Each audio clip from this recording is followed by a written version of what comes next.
That idea is that you each took a sample, so there's more than one sample possible.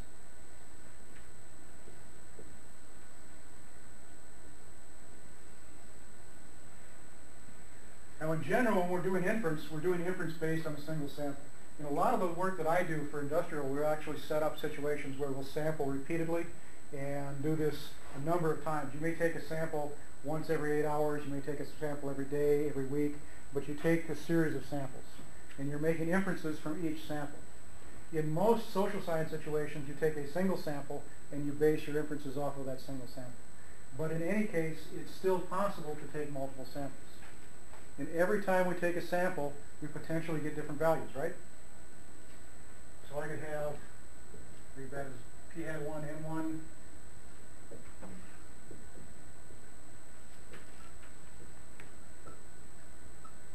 Okay. Just emphasize the fact that the actual size of the sample could be different each time. I've had you guys taking samples all of size 10, but they don't have to all be of size 10. In fact, did any of you flip your coins more than 10 times when we were working on Monday? So you didn't lose control of one?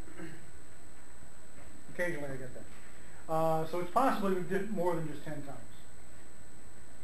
Along with these associated with that proportion, we can also have values associated with measurements like means and standard deviations. And those will be X bars and S's.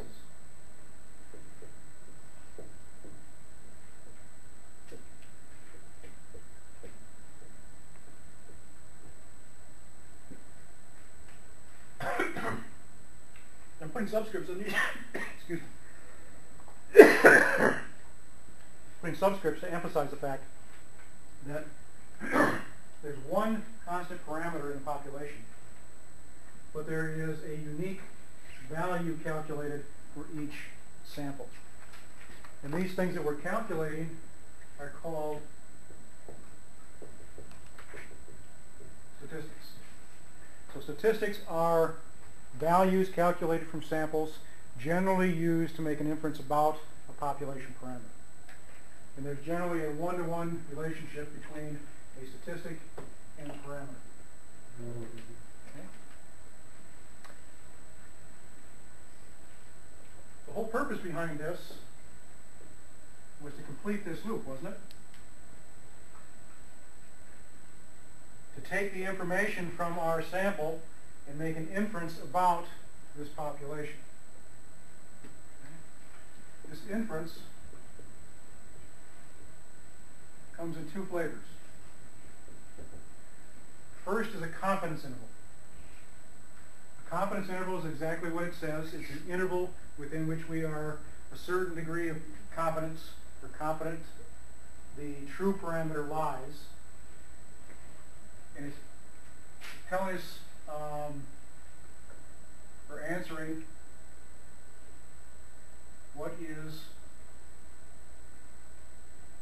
the value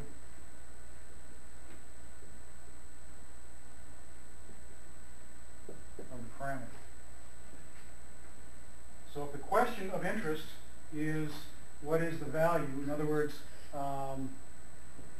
if this P is the proportion in the population that would vote for McCain, and we want to know what that proportion is, then we're interested in a confidence interval.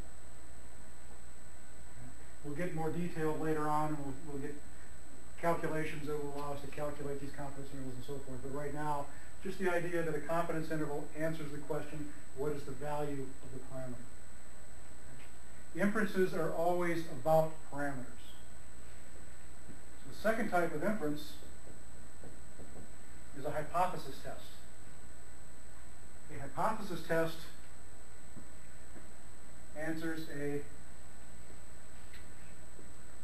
yes or no question about the parameter. So again, if this were the proportion that would vote for McCain, I might ask, is this proportion greater than 50%?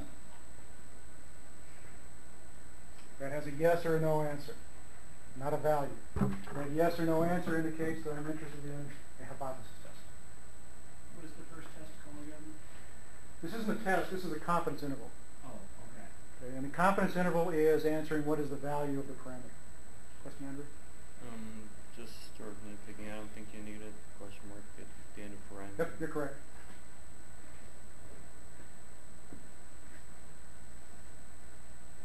So this is a yes or no question about the parameter. Okay. So, in order to do this inference, we know that we have samples. If we've done the sampling correctly, the sample is representative. Most likely, the sample is a random sample.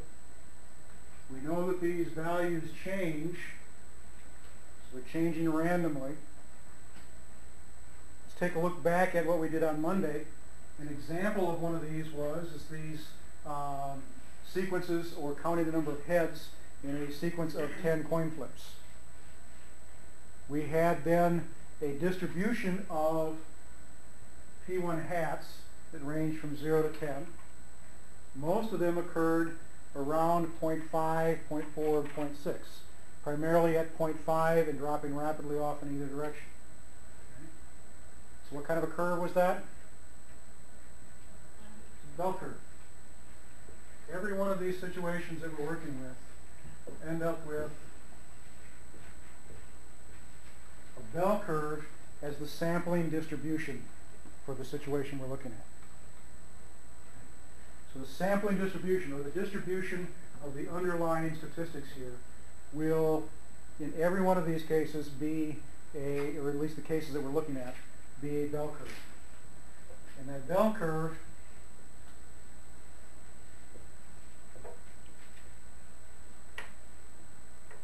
will always be centered at the parameter. Okay? You have a question, or? Okay.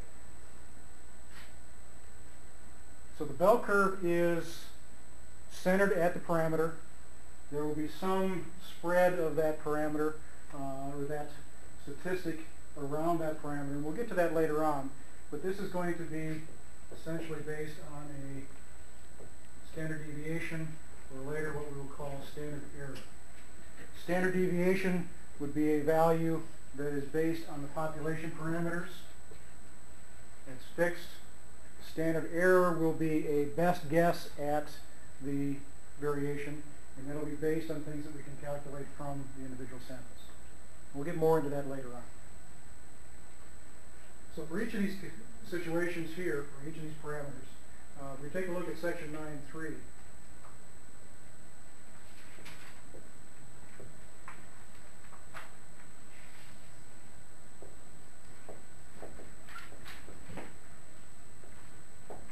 in section 9.3, you'll see a colored table that talks about 5 different modules, 5 different situations.